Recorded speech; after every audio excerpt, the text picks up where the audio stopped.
All right, class. Now let's start with the use of English.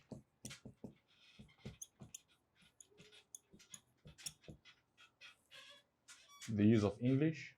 And on this aspect, we'll be considering an important topic known as verbs. Okay. Now, verbs is basically an important factor in English language. I need you to understand this very, very well so that by the time I'll move to the aspect of phrases and clauses, then you would have a basic or background understanding about what part of speech refers to. If you understand part of speech very well, or word classes, it helps you to understand better on the level of phrases, clauses, and sentences. The reason students tend to have issues with identifying grammatical name and functions, okay, is basically on the fact that they do not understand or they have a very poor background regarding parts of speech. So I want to establish this fact about verbs in the use of English, so you would understand it very, very well, and you know how to attempt questions relating to that. So shall we begin? We're referring to verbs. Now, if I ask you, what is the definition of a verb? How do you define a verb? So you would say, I'm very certain that you would say a verb is an action word or a doing word. Okay? Now, if you define by saying that a verb is an action word or a doing word, what you simply mean is that all verbs perform action. Okay? You're simply saying that all verbs perform action. Now, remember that not all verbs perform action. It means that there are certain verbs, okay, which does not perform action. So those verbs that do not perform actions, they are called state of being verbs. They are called linking verbs. Okay? They are called primary auxiliary verbs. They don't indicate action. They don't perform action. They are known as state of being verbs. So they only show a situation in which a particular information is conveyed. They only show a circumstance in which a message is related. Now let's proceed.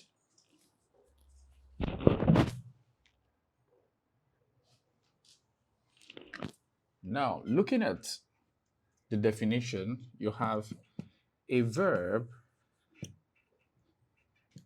is an action or a doing word which indicates a state of being.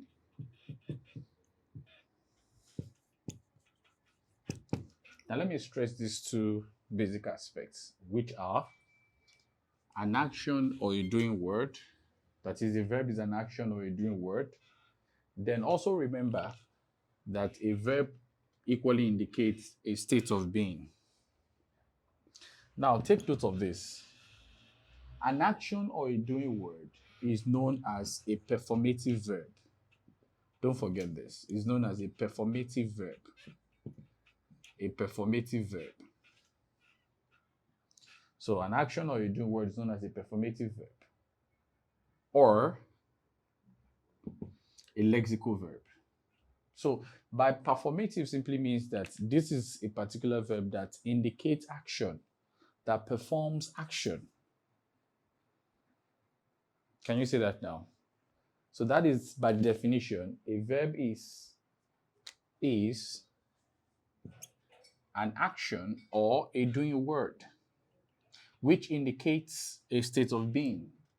And the verb which indicates action or a doing word is known as a performative verb.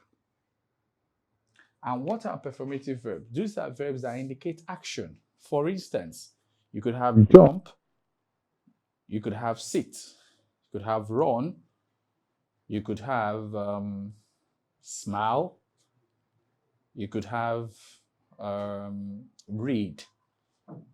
You could have dance. Those are performative verbs.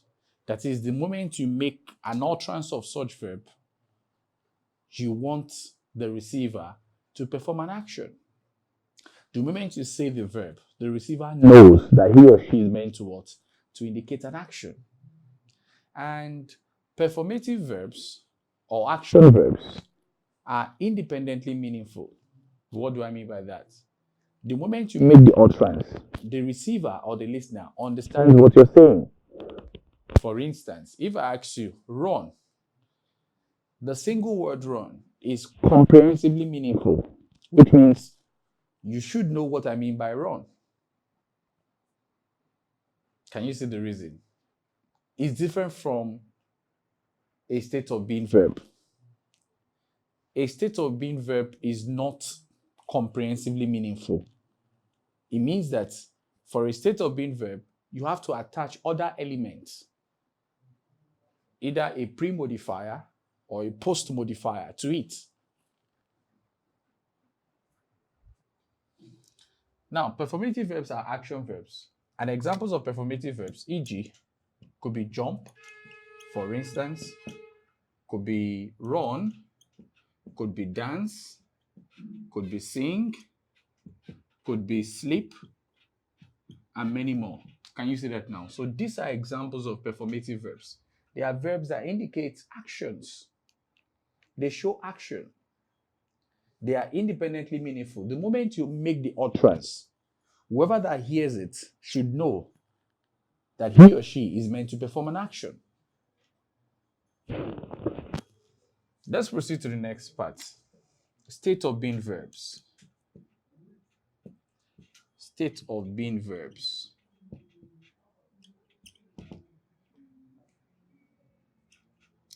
Now, what is a state of being verb?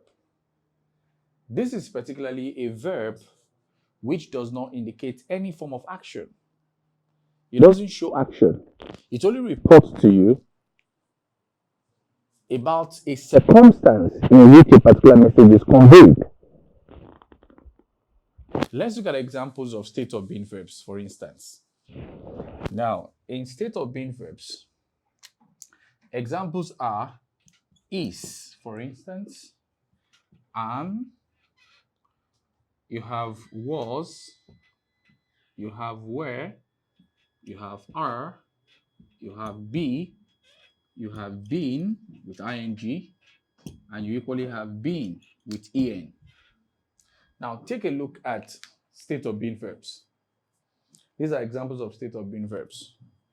They do not indicate any form of action.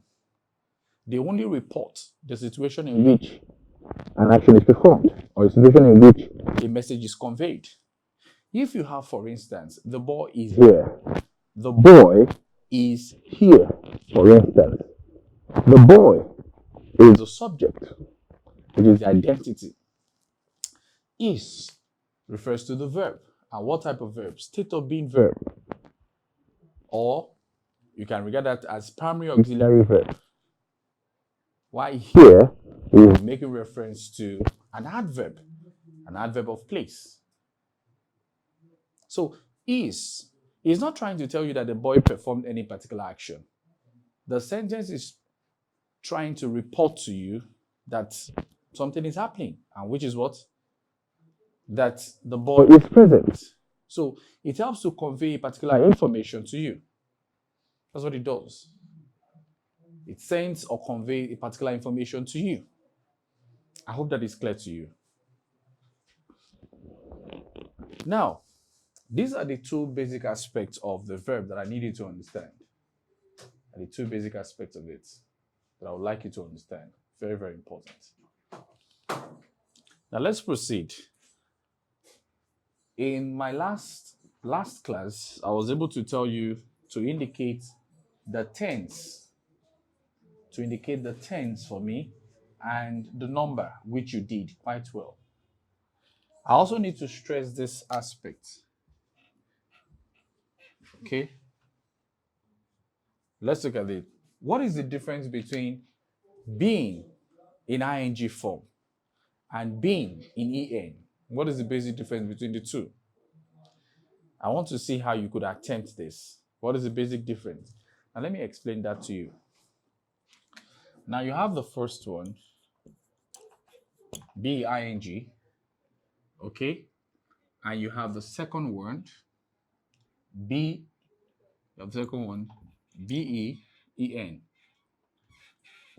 Now there's a basic difference between these two. And what's the difference?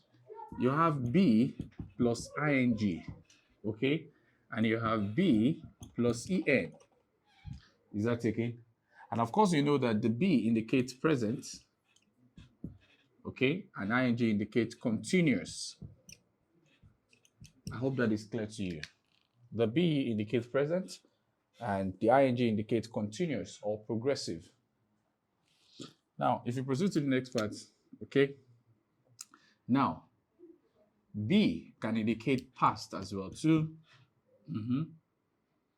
Then, en indicates participle. En indicates past participle. Past participle. Now, what is the meaning of present continuous? It means an action which is occurring in the present, okay, and which has a continuity. It has a progressiveness as a present continuous action. For example, I am teaching. Look at the word teaching. You have teach and ing form to it. Can you see that now? So that's a present continuous form. The next aspect, you have past participle, which means an action that began some time ago in the past, okay, which has been completed in the future. For example, I have done my homework. Okay, have done, H-A-V-E, and done is the past participle form, which means that the action of the homework has been performed. I hope that is clear to you. Now, if that is clear, let's proceed to the next part. What are the usages? Now, use been with is, am, was, are, were. What am I trying to say? Always combine the been with ing form with these verbs. For example, you have is been and been, that's appropriate. Was been, that's appropriate too. Were been, that's equally appropriate. Are being, that's very much appropriate. So this is the right combination for this particular aspect of the verb. I hope you understand that. Now let's proceed to the second aspect. The possible combination for this is the use of has, had, and have. So in that case, what do? You can have has been, had been, have been. So this is the right combination, this is the right combination, and that is the right combination. Please don't forget. So this is the right combination, and that is the right combination. So anytime you're to apply the been with the continuous form and the been with the past participle form, know how to use them in the sentence construction. And I've been able to do that by telling you that the usage is what? Use them, okay, before this state of being verbs.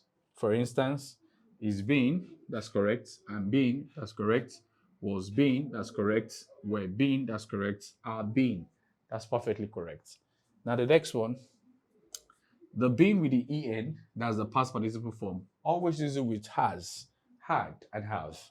For example, you have has been, had been, have been. That's appropriateness. Is that taken? Now let's proceed to the next aspect of this lecture. Let's consider types of verbs. Let's consider types of verbs. Types of verbs. Okay? There are so many types of verbs in English language. The most common ones are the main verb, which is otherwise known as the lexical verb, and the auxiliary verb, otherwise known as the helping verb. So here, you have number one, you have the main verb. Then two, you have the auxiliary verb.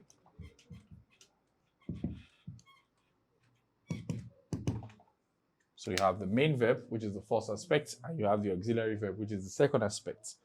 Now, the main verb is otherwise known as the lexical verb, while the auxiliary verb is otherwise known as the helping verb. Okay, so I need you to take note of the different names for each of them. A main verb or a lexical verb refers to a verb which indicates action. That's number one. It is independently meaningful. That's number two. Two most important factors. Main verb indicate action. They help to show the action, how an action is performed. Okay? Then, in main verbs, the verb itself must indicate action.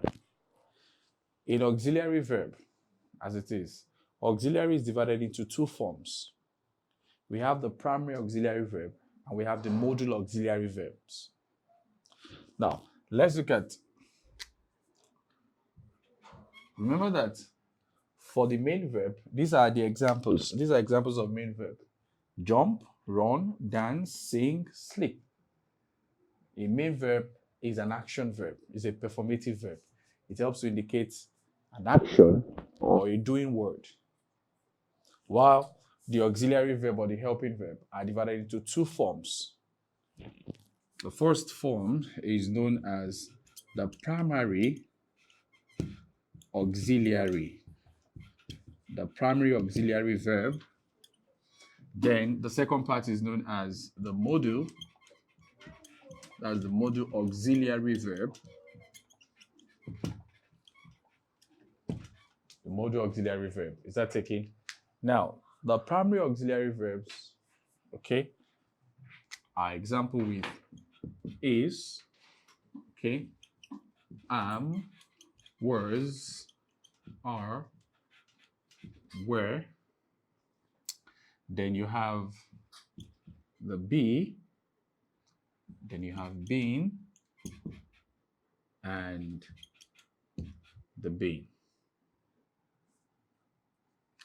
So these are examples, as you can see. Then the modal auxiliary verb, they are divided into present tense form and past tense form.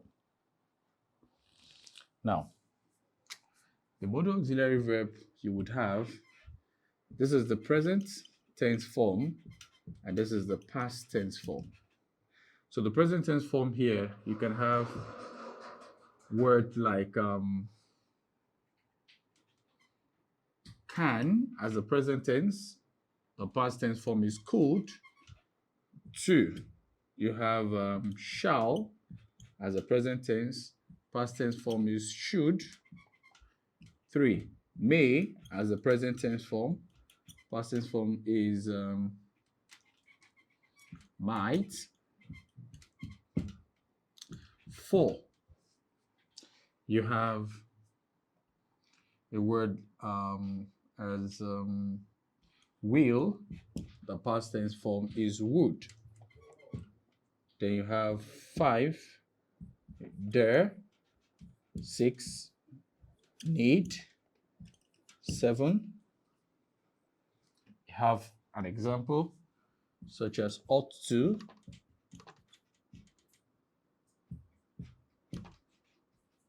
Number 8, you have must. M-U-S-T. Now, the essence I have to place a comma and a dash to that part is the fact that it doesn't have an equivalent past tense form. Is that taken? So, on this case, you have need, ought, must, and dare. They do not have an equivalent past tense form. They only have the present tense form.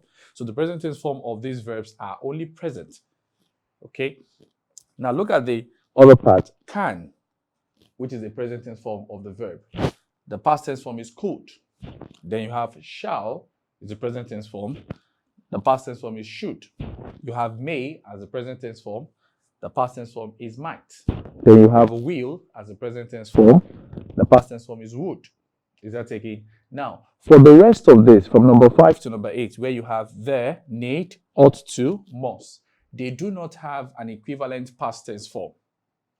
Okay? Now, remember that in modal auxiliary verbs, you can have the negative form too. You can have the negative form. Let me give you an instance.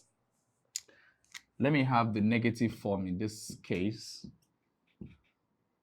The negation can be, for example, can. You could have can't.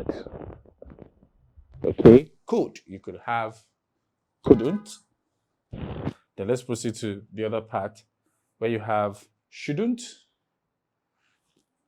This is not most common, like shan't, not most common to many speakers of English. Now, number 3, might. This is most common. The past tense form is most common. The present tense form is not very, very common. It's on a very rare case that you would hear a native speaker using the word. But the past tense form, which is might, is very, very common. Okay? As might not. Then will, negative form, won't. Okay? Negative form of would is wouldn't.